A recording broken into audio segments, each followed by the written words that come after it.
क्या है गाउट? इसको कुछ देखे बिना ही पढ़ लेते हैं गाउट को, फिर इसमें रिव्यू करेंगे यार, ये इस तरफ लफड़ा होता है।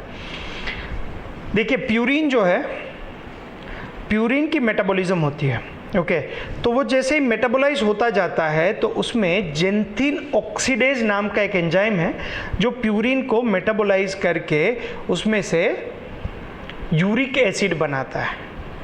समझ में है? तो यूरिक एसिड बनने के लिए जरूरी क्या है? Xanthine oxidase. अब ये यूरिक एसिड तो बन गया, ये यूरिक एसिड की सॉल्युबिलिटी कम है पानी में, तो बॉडी में तो पानी है, उसमें कम है तो क्रिस्टल्स बनने की पॉसिबिलिटीज़ तो रहेगी। अब ये क्रिस्टल्स बनेगा तो ये क्रिस्टल्स तो कई जगहों पे डिपॉजिट हो सकता है।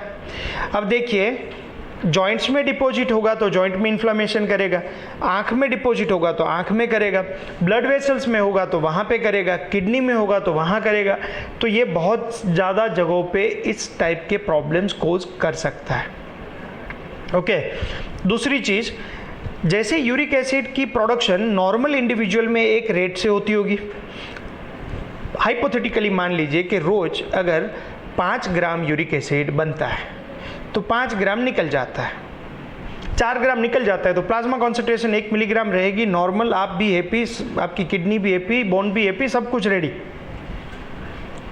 अब 2 पॉसिबिलिटीज है, 5 ग्राम जो यूरिक एसिड बन रहा था, इफ दैट स्टार्ट प्रोड्यूसिंग 7 ग्राम, तो आपकी किडनी की कैपेसिटी तो नॉर्मल ही थी, तो अब 1 ग्राम बचता था उसकी जगह पे 3 ग्राम होंगे। समझ में है? जो 2 नए ग्राम जो बन रहे हैं वो ज़्यादा क्यूमुलेट हो रहा है। तो एक प्रॉब्लम कहाँ पे है? Over production of uric acid, that would be the one problem. दूसरा प्रॉब्लम,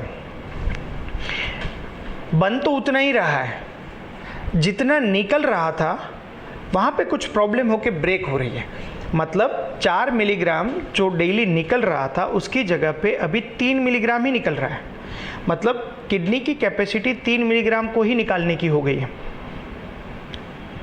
तो 2 मिलीग्राम का एक्यूमुलेशन होगा तो भी हाइपर यूरिशेमिया। उसका मतलब गाउट होने में यूरिक एसिड की कॉन्सेंट्रेशन बढ़ना, that is the pathophysiology. There are 2 main reasons, one is either the uric acid production is high और uric acid elimination is low. Make sense? तीसरा जो है वो जेनेटिक, कुछ लोगों में कुछ स्पेसिफिक टाइप के एंजाइम्स की डेफिशिएंसी होती है, अगर ऐसे लोगों में उसकी प्रोडक्शन सिग्निफिकेंटली बढ़ जाती है तो ये इनहेरिटेंट प्रॉब्लम होगी। चौथा प्रॉब्लम ये है कि कुछ लोग ऐसा खाना खाते हैं कि जिसमें से ज़्यादा मात्रा में प्यूरिन और उसकी मेटाबॉलिज्म से यूरिक एसिड बनता है। फोर्थ समझ में आ गया? एक तो ओवर प्रोडक्शन बॉडी में ही हो रहा है, अंडर एक्सक्रीशन हो रहा है, इनहेरिटेंट प्रॉब्लम है, खाने में कुछ हम ज़्यादा प्यूरिन बेस्ड खाना खाते हैं, या तो कुछ मेडिकेशंस जो इसकी एलिमिनेशन को इम्पेड करती है, जैसे कि डायूरेटिक्स। समझ में आ रहा है? डायूरेटिक्स क्या करता है? यूरिक एसिड को नहीं निकलने देता है, तो यूरिक एसिड का एक्यूमुलेशन होता है, तो that also can cause problem. Done. उसके बाद अल्कोहल, कैफीन, ये सारे सब्सटेंस भी उसके साथ इम्पेड कर सकते हैं। तो आपकी ऑलमोस्ट पैथोफिजियोलॉजी हो गई। अब उसको एक लेवल तक एक्सट्रैक्ट करके रखते हैं कि भाई इस बंदे में प्यूरिन यूरिक एसिड की कॉन्सेंट्रेशन बढ़ चुकी है, उसको हम क्या बोलेंगे? हाइपर यूरिशेमिया। क्या बोलेंगे? हाइपर यूरिशेमिया। आपकी एग्जाम में क्वेश्चन पूछते हैं कि हाइपर यूरिशेमिया का मैनेजमेंट क्या है। अगर एसिम्टोमेटिक है, patient doesn't have any kind of symptoms, in that situation hyperuricemic patient should not be treated. कुछ ट्रीटमेंट देने की जरूरत नहीं है if there is no any kind of clinical symptoms. Sense बन रहा है?